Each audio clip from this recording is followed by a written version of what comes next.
মৃত্যুকে ঢাকা দেওয়ার জন্য পাটোয়ারের গায়ে আজকে দুপুর একবার হামলা করছে, ইভেন এখন আবার করতেছে। এখন অনেকেই বলবেন যে রামিসা কে, যে রামিসার জন্য পাটোয়ারের গায়ে হাত দিবে। দেখেন, রামিসার মৃত্যু বা রামিসার ধর্ষণের ইস্যু নিয়ে বাংলাদেশের প্রত্যেকটা জেলার মানুষ রাস্তায় নামছে রামিসার হত্যার বিচারের জন্য। ইভেন সবগুলো কন্টেন্ট ক্রিয়েটর যারা মুভি বানায়, নাটক বানায়, সবগুলো কন্টেন্ট ক্রিয়েটর রামিসাকে নিয়ে কথা বলতেছে। খেলোয়াড় থেকে শুরু করে এভরিওয়ান সবাই রামিসাকে নিয়ে কথা বলছে। ওই চাপে পড়ে তারেক রহমান এবং আপনাদের স্বরাষ্ট্রমন্ত্রী সালাউদ্দিন সাহেব রামিসার বাবা মাকে সান্ত্বনা দিতে গিয়েছিল। কিন্তু এখানে যে ঘটনাটা ঘটছে সেটা দেখে আমরা একদম ক্লিয়ার হয়ে গেছে এখানে কাহিনী কি চলতেছে।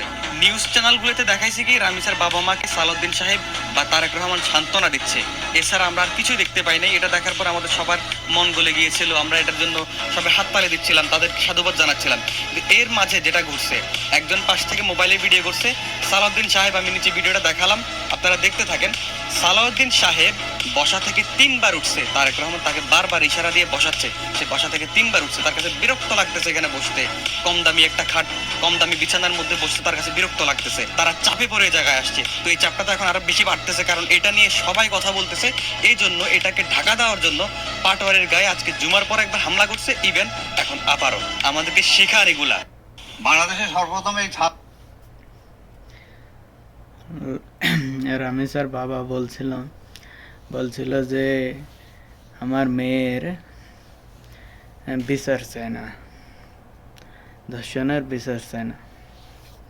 কেন বলছিল যে এই দেশে বিচার নাই, বিচার হবেও না, কারণ আমার মেয়ের এই 2-4 দিন এমন সবাই বিচার চাবে, সব কিছু হবে, নতুন কিছু একটা ইস্যু আসবে, সবাই ওইটার উপরে ঝুঁকে পড়বে, ওইটার উপর লাস্টে আমার মেয়ের কোনো বিচার হবে না।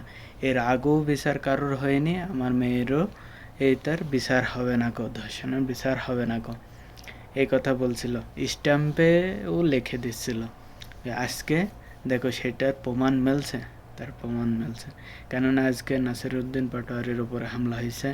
নাসিরউদ্দিন পাটোয়ারির উপরে হামলা দিয়ে আজকে ফেসবুকে ছাই গেছে নাসিরউদ্দিন পাটোয়ারির উপরে হামলা হয়েছে। ইউটিউবে যাও, মিডিয়া বলো, সব এক চটিয়ে যায়, কিন্তু রামিসার বিচারের কথা কেউ আজকে বলে নাই, আজকে কেউ বলছে না। কেন? দেখো এই হলো অবস্থা। ভাই কথাগুলো সত্যি কথা বলছে।